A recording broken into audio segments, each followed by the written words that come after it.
Airborne School. Why it's the easiest school in the Army. Airborne School has a reputation. It's iconic, it's loud, it's fast, and everybody in the Army knows someone who's gone through it. Soldiers talk about it like it's this massive rite of passage, but compared to other Army schools like Ranger, SFAS, Sapper, or even Air Assault, Airborne is one of the easiest specialty schools to pass. Not because jumping out of a plane is easy, most people agree that part is terrifying, but because in terms of academics, length, and pass rate, it's designed for large numbers of soldiers to succeed quickly. What Airborne School really is, the official name is the Basic Airborne Course, a 3-week school run at Fort Moore, formerly Fort Benning, by 1st Battalion, 507 Parachute Infantry Regiment. Its purpose is simple: teach soldiers the basics of being a paratrooper, how to exit an aircraft, how to fall, how to land, and how not to panic when you're 1,250 feet up with nothing but a T-11 parachute on your back. Complete the course, do the required jumps, and you earn the parachutist badge, your jump wings. Training is divided into 3 phases: ground week, tower week, jump week. These phases have existed since World War II and still follow the same rhythm today. Why? It's considered easy. Airborne School is a qualification course, not a selection. The Army needs thousands of paratroopers for units like the 82nd Airborne, 173rd Airborne Brigade, and various special operations teams. Because of that need, school is structured to move people through, not filter them out. The numbers make it clear. Most classes have around an 80 to 90% pass rate. Some Army sources report success rates near 89% for soldiers entering the course. Even the companies that lose people early usually graduate the majority. Compare that to other Army schools. Air Assault, often around 45 to 50% pass rate. Ranger School, roughly 40 to 50% depending on the cycle. SFAS, commonly 20 to 30%. So when soldiers say it's easy, they don't mean it's soft, they mean it's straightforward. Follow instructions, stay motivated, and don't get injured. That's it. Phase 1, ground week. Ground week is all about the fundamentals. This is where students learn parachute landing falls, PLFs, the exact technique used to absorb impact without breaking an ankle or blowing out a knee. You'll also learn aircraft exit procedures, body position in the air, how the parachute works, and emergency actions like dealing with malfunctions or tree landings. You spend hours rehearsing in mock doors, swing landing trainers, lateral drift apparatuses. It's repetitive and tiring, but the movements are simple. The instructors, known as black hats, are strict, but the goal is precision, not punishing students. If you can follow directions and move decently well, ground week is very manageable. Phase 2, tower week. Tower week builds confidence. Historically, the Army bought massive 250-foot parachute towers from the 1939 New York World's Fair and brought them to Fort Benning to train the 1st Test Platoon. That tradition still carries on. During this week, soldiers practice jumps from 34-foot towers using the static line, 250-foot towers, simulating real descents. You continue drilling PLFs and emergency procedures, but now you're testing your fear of heights. For many students, tower week is where nerves kick in, not because the movements are hard,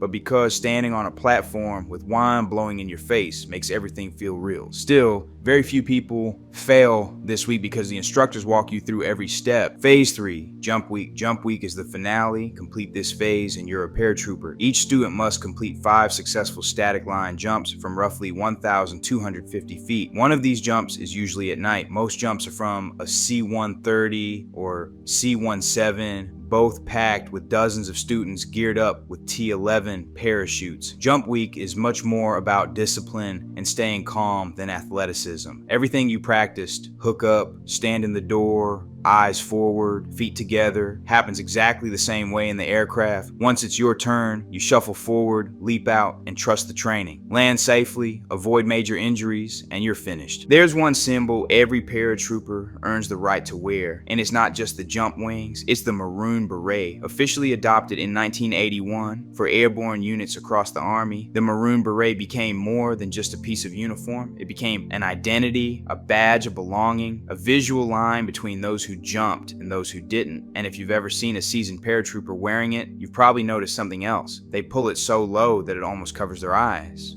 That look isn't an accident. It's a message. The low-dip beret is a tradition passed down through generations of airborne soldiers. It's worn with a kind of quiet swagger, tilted hard to the right, shadowing the eye like a fighter pilot or a street enforcer. It comes from the idea that an airborne soldier shouldn't just look sharp, they should look fearless, confident, unbothered, someone who's already been through something most people would never attempt. And inside airborne units, that attitude evolved into what many jokingly call the airborne mafia. It's not a real mafia, of course. It's a culture, a brotherhood, a network of paratroopers who look out for each other, push each other, and sometimes haze each other in a way only airborne can understand. The airborne mafia is built on a simple belief. Once you earn the beret, you're one of us. You've stepped out of the aircraft. You've hit the ground hard enough to rattle your teeth. You've earned your place through fear, repetition, confidence, and guts. And because of that, the beret becomes more than clothing. It becomes a signal, a way to immediately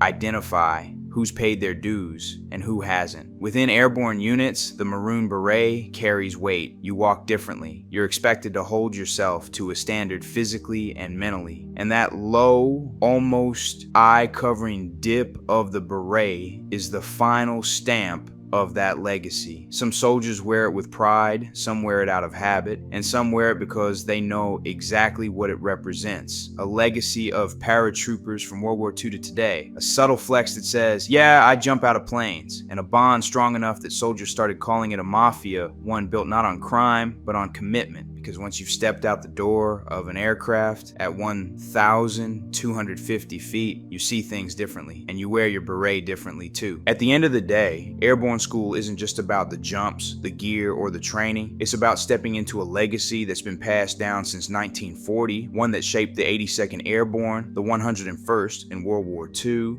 and every generation of paratroopers who carried that mission forward. It's a tradition built on courage, repetition, trust, and the simple belief that when the nation needs you, you go. People can debate how easy it is, how short it is, or how straightforward the training might be, but the truth is this: you still have to step out that door. You still have to trust your training, and you still have to earn those wings with your own 2 feet, hitting the ground, because in that moment, when the aircraft shakes, the wind hits your face, and the jump master calls, stand in the door, there's no more talking, no more hype, no more reputation. It's just you, your training, and the legacy of every paratrooper who jumped before you. And when that parachute snaps open above you, you realize why this school matters. You feel it. You're part of something bigger, something older, something that connects you to soldiers who jumped into Normandy, into Panama, into Iraq and Afghanistan, and everywhere America needed boots on the ground, fast. So if you're watching this and planning to go airborne, remember one thing: it's not about being the toughest. It's about showing up, locking in, and refusing to quit when it's your turn to jump. That's what earns respect. That's what earns wings. That's what makes a paratrooper. Thanks for watching. If you learned something new, drop